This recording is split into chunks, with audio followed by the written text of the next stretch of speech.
Hey guys! Today I'm going to share with you my Sui Gao recipe or Chinese dumpling recipe. My mom made the best Sui Gao ever, okay, and this is her recipe, so I am pleased to share with you today. So if you are new here, please consider to subscribe to my channel and hit that little tiny button so that you will receive our notification for new video. How do you like to eat your Sui Gao? I like to serve Sui Gao with a little bit of broth. It can be chicken broth or anchovy broth, or even you can serve it with noodles, or you can actually deep fry the Sui Gao. I have another video for my deep fried Sui Gao, so don't forget to check out that video as well. So without further ado, let's get cooking. I'm going to start with chopping this Jicama or sengkuang into small cubes. Actually, if you have water chestnut, that would be more ideal. If you don't, then you can use Jicama like I do. Next will be dry cow ear mushroom or mu in Chinese. I soak this for about 30 minutes with hot water. Once it's softened, then you can chop it like so. Here I shred about 100 grams of carrot, some spring onions, and semi-lean ground pork.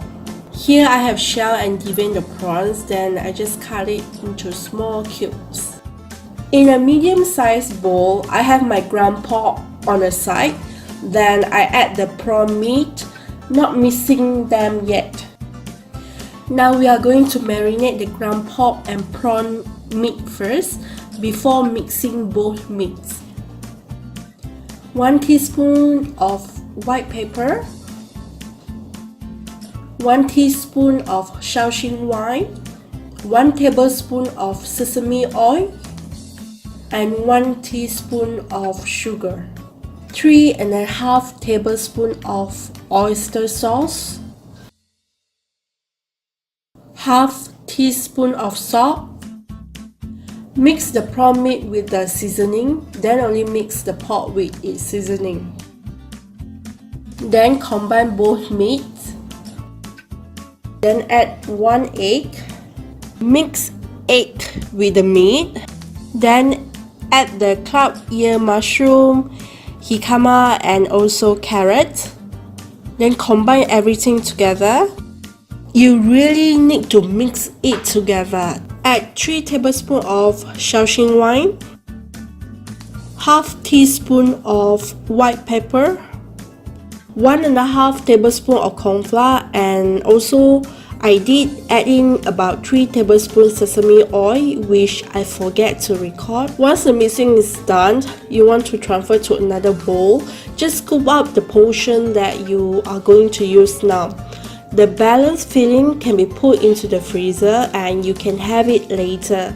And just remember that before you use it, make sure you take it out at least 1 hour earlier. Before start wrapping, you want to add some chopped spring onion, and it's going to taste so good.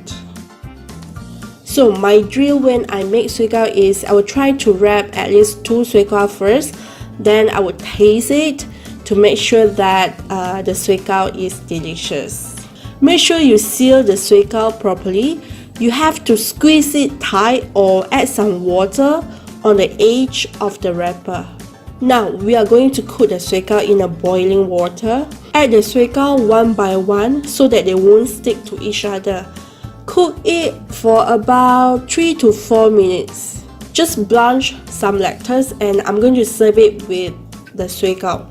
Once the Sui Gao done, transfer to a bowl and pour the hot chicken broth in it, and then garnish chopped spring onion, and you are done. So do you like the recipe? If you do, please share with your fellow friends and family who also will enjoy this recipe. I have a question for you. Would you try this recipe? Tell me in the comments below. As usual, you will get all the delicious recipes from my website, lovinali.com. I hope to see you soon. Bye!